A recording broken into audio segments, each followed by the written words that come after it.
Halo semuanya, selamat datang di channel Putar Balik Film. Dengan saya, Bang Dev yang akan menemani waktu santaimu sebelum tidur atau kembali ke hiruk-pikuknya dunia kerja. Di video kali ini kita akan membahas sebuah film berjudul Drive My Car. Film ini menceritakan tentang orang-orang yang mencoba bangkit dari penyesalan. Tak perlu berlama-lama, silahkan sandaran, luruskan kaki dan selamat menonton.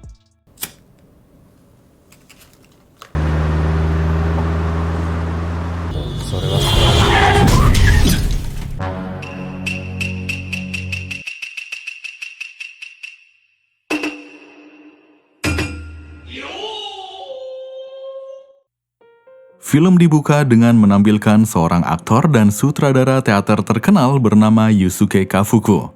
Dia memiliki seorang istri bernama Oto yang merupakan seorang penulis skenario ternama. Mereka sudah menikah lebih dari 20 tahun lamanya. Oto memiliki cara unik dalam proses menulisnya. Dia akan melontarkan rancangan cerita yang muncul saat sedang bercinta dengan Yusuke. Namun, esok paginya ketika bangun tidur, dia lupa semua rancangan ceritanya dan kemudian meminta Yusuke untuk menceritakan ulang. Skenario buatan Oto terkenal sangat indah dan puitis. Tidak heran jika dia jadi penulis skenario langganan untuk film-film besar. Yusuke pun tak kalah hebat dari Oto. Di zaman di mana teater sudah tidak terlalu populer, pertunjukan Yusuke masih dipenuhi penonton. Bagaimana kalau kita berpisah? Bisakah kita pergi sekarang? Yusuke dikagumi banyak orang karena pertunjukan teaternya yang kompleks namun mudah dimengerti. Bahkan Koshi Takatsuki, seorang aktor muda yang sedang naik daun pada saat itu, juga mengagumi Yusuke. Sampai-sampai Koshi bersikeras untuk meminta Oto memperkenalkannya pada Yusuke. Setelah berkenalan satu sama lain, Yusuke segera undur diri untuk melanjutkan pertunjukan. Beberapa hari kemudian, sejak pagi Yusuke terlihat sudah bersiap untuk pergi. Sebelum pergi, dia menyelimuti Oto yang tertidur di sofa. Oto pun sempat terbangun sebentar untuk memberi pelukan sebelum suaminya pergi ke Narita. Dia juga memberikan rekaman suara untuk membantu Yusuke berlatih dialog di dalam mobil selama perjalanan ke bandara. むざむざ時間を無駄にした。でも悪いのは信念じゃありません。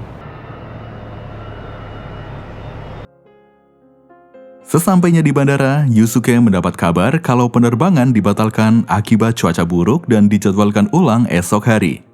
Yusuke akhirnya memutuskan untuk langsung kembali pulang. Betapa terkejutnya Yusuke karena setibanya di rumah, dia melihat Oto sedang bercinta dengan pria lain yaitu Koshi.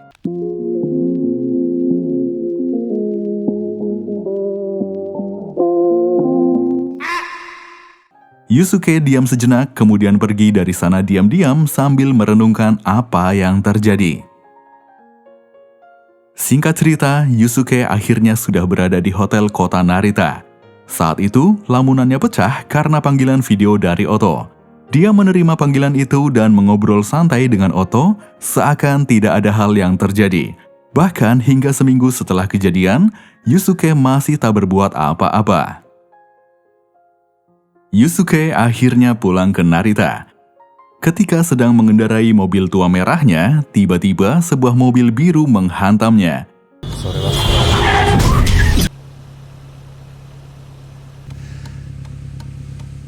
Yusuke pun dilarikan ke rumah sakit.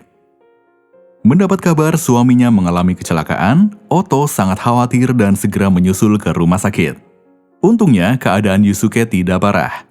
Ternyata kecelakaan itu terjadi akibat glukoma yang tumbuh di mata kiri Yusuke. Dokter lalu memberinya obat tetes mata yang harus digunakannya setiap hari untuk mencegah potensi kebutaan. Berpikir tentang ancaman kebutaan tentu saja membuat Yusuke merasa khawatir. Mata adalah aset penting baginya sebagai aktor untuk membaca situasi panggung. Saat itu, Oto berusaha menenangkannya. Dia berkata akan terus setia menemani Yusuke. Kesedihan mereka hari itu masih berlanjut. Hari itu adalah hari peringatan kematian putri mereka yang meninggal belasan tahun lalu. Selanjutnya, di perjalanan pulang, Oto menanyakan kerelaan Yusuke untuk tak memiliki anak. Dia masih trauma setelah kematian anak mereka. Yusuke pun menjawab, hidup bersama Oto saja sudah lebih dari cukup untuk memenuhi kebutuhannya berkeluarga. Sesampainya di apartemen, mereka pun melepaskan kesedihan hari itu dengan bercinta.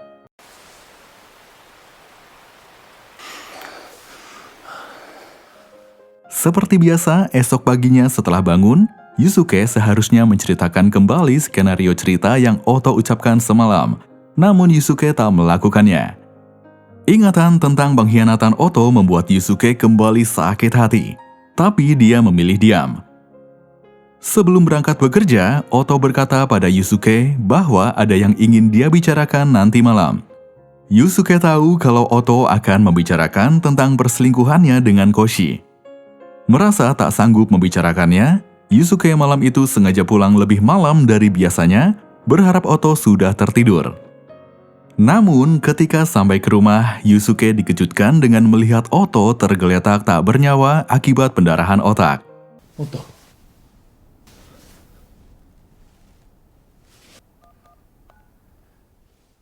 Di acara pemakaman Oto, Yusuke tak bisa menyembunyikan rasa sedihnya. Tapi tak hanya dia, Koshi pun terlihat begitu kehilangan. Kehilangan satu-satunya orang yang dia cintai membuat Yusuke mulai kesulitan menjalankan perannya di panggung teater. Waktu terus berlalu hingga tak terasa sudah berjalan 2 tahun, tapi Yusuke masih saja belum bisa menerima kepergian Oto dari hidupnya. Dia bahkan sudah lama berhenti menjadi aktor karena terus mengingat Oto tiap kali melakukan dialognya. Saat itu, Yusuke hanya menerima pekerjaan sebagai sutradara teater saja. Suatu hari, Yusuke mendapat tawaran pekerjaan menyutradarai teater di kota Hiroshima. Naskah teater yang dibawakan berjudul Uncle Vanya, yang dulu sering dia tampilkan saat masih aktif sebagai aktor. Yusuke sebenarnya menghindari naskah tersebut karena mengingatkannya pada Oto. Namun naskah itulah yang membuat nama Yusuke terkenal. Akhirnya dia pun menerima pekerjaan tersebut. Di sana, Yusuke disambut oleh Yuhara, pemimpin produksi teater, dan Yonsu yang akan membantu menulis naskah. Yusuke sudah menerima semua informasi tentang rencana teater, audisi pemeran, dan juga kontrak kerja, namun dia sedikit ragu dengan aturan yang melarangnya untuk menyetir mobil sendiri selama proyek berlangsung. Yusuke sudah 15 tahun mengendarai mobil tuanya sendiri. Apalagi dia juga memiliki kebiasaan mendengarkan rekaman suara Oto di dalam mobil. Tapi pada akhirnya Yusuke mau memberikan kesempatan pada supir yang disiapkan untuknya, yaitu Misaki. Mereka pergi ke tempat tinggal sementara yang akan Yusuke tinggali selama di sana.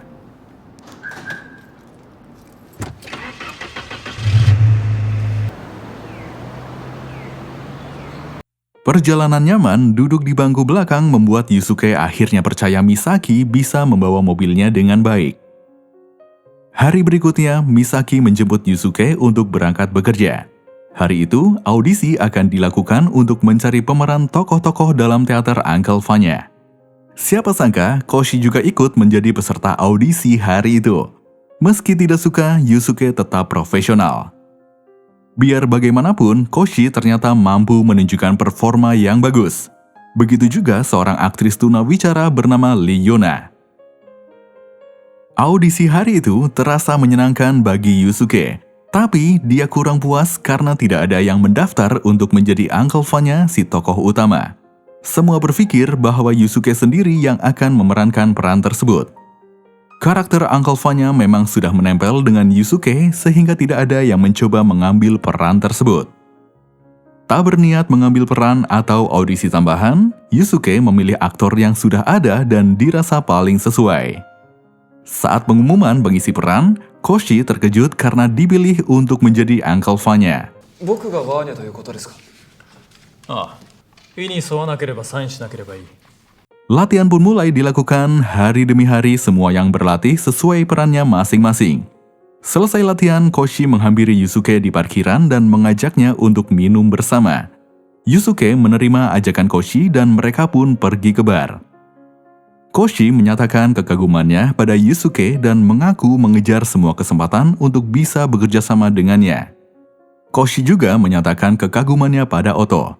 Yusuke lalu memanfaatkan momen itu untuk membuat Koshi mengakui perasaan cintanya pada Oto. Tanpa mencoba mengelak, Koshi langsung mengakuinya. Tapi Koshi sendiri menganggap cintanya tak terbalas sebab dia tahu Oto sangat mencintai Yusuke. Perkataan itu membuat hati Yusuke lega. Setelah meneguk cukup banyak alkohol, Koshi yang mabuk mengatakan bahwa dirinya iri dengan Yusuke yang mendapatkan cinta penuh dari Oto. Sayangnya, pertemuan mereka hari itu harus berakhir saat Koshi dengan kasar menegur paparazzi yang memotret mereka. 撮ってたろ今。僕はもう行く。 Hari berikutnya setelah latihan, Yusuke meminta Misaki mengantar Yonsu pulang. Sebagai ucapan terima kasih, Yonsu mengajak Yusuke dan Misaki untuk makan malam di rumahnya. Tak disangka ternyata Liona adalah istri Yonsu. Saat itulah Yusuke memahami bahwa kehidupan dua orang Korea itu tidak mudah. Liona sering mendapat diskriminasi karena keterbatasannya dan juga sempat mengalami keguguran. Namun, komitmen mereka untuk terus bersama semakin menguatkan mereka untuk bertahan hidup sebagai imigran Korea di Jepang. Kebersamaan singkat mereka ternyata mampu mencairkan suasana kerja di hari-hari berikutnya. Di perjalanan pulang setelah makan malam di rumah Yonsu, Yusuke dan Misaki mulai mengobrol lebih banyak. Dimulai dengan Yusuke yang memuji kemampuan Misaki menyetir. Misaki bercerita kalau dia bisa menyetir karena dulu dia harus mengantar jemput ibunya yang bekerja di klub malam. Seringkali dia harus membawa mobil saat ibunya tidur dan berusaha untuk tak membangunkannya meski harus melewati jalanan penuh lubang. Selanjutnya, di hari libur bekerja, Yusuke minta untuk diantar keliling kota. Misaki kemudian membawanya ke tempat biasanya dia menenangkan diri saat mengingat ibunya yang kejam dan tak pernah menyayanginya. Tempat itu merupakan tempat pengolahan sampah. Ibu Misaki meninggal 5 tahun lalu saat tragedi longsor. Dari cerita tersebut, Yusuke jadi tahu Misaki baru berusia 23 tahun, usia yang sama jika anaknya masih hidup. Yusuke kemudian menceritakan tentang dia yang kehilangan Oto, istri tercintanya. Kini mereka berdua pun jadi saling tahu kesedihan masing-masing. Beberapa hari kemudian setelah latihan, Koshi mengajak Yusuke untuk minum bersama lagi. Kali ini Koshi mengatakan ingin mengundurkan diri sebab dia merasa kesulitan dalam mendalami karakternya. Yusuke mencegahnya dan memberitahukan kesalahan Koshi selama ini. Dia berkata kalau Koshi kurang bisa mengontrol diri dan perasaannya sehingga sulit mendalami karakter Uncle Vanya yang tenang. Koshi mendengarkan saran tersebut dengan serius. Tapi kemudian dia merasa kesal pada paparazzi yang diam-diam memotret mereka. Untungnya Yusuke berhasil menahannya dan meminta Koshi untuk masuk ke mobil. 先に出てろ。ホテルまで送るよ。 Ketika Yusuke sedang membayar, paparazzi tersebut mengikuti Koshi keluar dan terus memotretnya. Koshi yang benar-benar kesal pun menghajarnya sebelum Yusuke datang. Di perjalanan mengantarkan Koshi pulang, Yusuke bercerita bahwa dia mengetahui semua perselingkuhan Oto termasuk dengan Koshi. Ternyata setiap kali Oto mengalami kesulitan dalam penulisan skenario yang sedang dikerjakannya, dia akan lampiaskan stresnya dengan cara mengencani setiap aktor pria di drama yang dia garap. Tapi Yusuke tidak pernah sekalipun meragukan perasaan Oto kepadanya. Karena kenyataannya, Oto selalu bersamanya di situasi naik atau turun kehidupannya. Namun, keputusannya untuk tidak mengkonfirmasi perselingkuhan Oto justru berujung dengan penyesalan saat menemukan istrinya tergeletak tak berdaya akibat pendarahan otak. Yusuke menceritakan hal itu seakan ingin menunjukkan bahwa dialah pemenang hati Oto. Tak ingin kalah, Koshi kemudian berbagi cerita sebuah naskah utuh yang Oto buat. Yusuke kira selama ini hanya dia yang tahu naskah tersebut. Tapi ternyata Koshi mengetahui lebih lengkap dari dirinya. Akan tetapi diamnya Yusuke saat mendengar ceritanya justru membuat Koshi sadar bahwa orang yang jauh lebih memahami Oto adalah Yusuke. Menyadari bahwa mereka berdua sama-sama merasa sangat kehilangan, Koshi pun mengajak Yusuke untuk segera merelakan kepergian Oto agar hidup mereka tidak semakin hancur. Momen saat itu ternyata membuat mereka berdua berubah. Yusuke jadi lebih ceria saat memimpin latihan. Koshi pun sudah bisa membawakan peran Uncle Vanya dengan baik. Ketika latihan sedang berlangsung, tiba-tiba polisi datang untuk menangkap Koshi. Ternyata paparazzi yang sebelumnya dihajar oleh Koshi sudah tewas. Koshi tak mengelak dan langsung mengakui kesalahannya. Dia meminta maaf pada Yusuke karena dia tidak bisa mementaskan pertunjukan.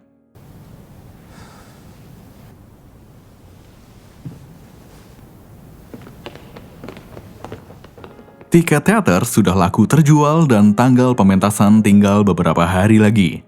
Yusuke dihadapkan dengan dua pilihan, memerankan peran Uncle Vanya menggantikan Koshi atau pementasan dibatalkan dan mengembalikan uang penonton. Yusuke meminta waktu untuk memikirkannya. Dia kemudian meminta Misaki membawanya ke rumah masa kecil Misaki di Hokkaido. Menurutnya di sanalah dia bisa membuat keputusan terbaik. Sebenarnya hal itu berat untuk Misaki karena akan membuka luka lama. Akan tetapi karena kontrak kerjanya, Misaki tidak punya pilihan lain.